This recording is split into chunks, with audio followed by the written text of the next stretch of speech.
hi darling की हाल जी ठीक है मुड़ के गल है मुड़ किन्ने दिन हो गए ने यूनिवर्सिटी कोई नहीं चक्कर लाया खैर ते थी क्यों नहीं मुड़ आ रही यूनिवर्सिटी मेरा ते क्लासां विच दिल ही कोई नहीं लगदा मैं क्या मेरी ते जान ही कोई नहीं आंदी पई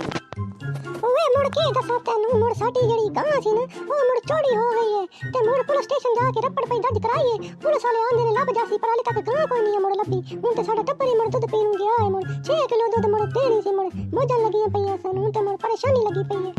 ओए मुड़ के खबर सुना दित्ती ओ मुड़ तू मेरी ते अम्मा कहंदी सी मुड़ जानी दे घरों दुध लवा लवांगे उन्हां दी गां दुध दिंदी है मुड़ मैं ते आपे क्या पेपर होण वाले ने मुड़ 4 दिन दुध पियांगे दिमाग नु फ्रेश करांगे तू ते नवी खबर ही सुना छोड़ी है ओए के पिया करना है मुड़ तुसी तू भी दुध लवावा सी जान दे मुड़ तुसी ते करी मुड़ एक दुध दा कतरा नहीं मुड़ चख के वेख्या होना तुसी इन्ने कंजूस हो तुसा दुध पीवना सी मुड़ नवी गल सुना छोड़ी है तू मैनू मुड़ गुस्सा ना चढ़ा मुड़ एडे तू आ गया गांव वाली मुड़ पट्ठे तो पांदे कोई नहीं तुसी हैं भुखी मरदी रहंदी सी गां आप ही चली गई होनी किते मुड़ तुसी बस दुध पीने विच तुसी अगे आंदे सी दुध पीना मुड़ बकवास करंदी फिरदी है मेरे मुंह ना लगी मुड़ मैं तन्नू दस छड़ा अरे नहीं वे कमले तू मुड़ गुस्सा कर गया है ओ मैं तो मजाक कीता कि चल मुड़ क्लास दा टाइम हो गया चल मुड़ चलिए गुस्सा नहीं करीदा मुड़ तू ते कमला होई पे है हा चल मुड़ नहीं गुस्सा करता चल क्लास लइया जा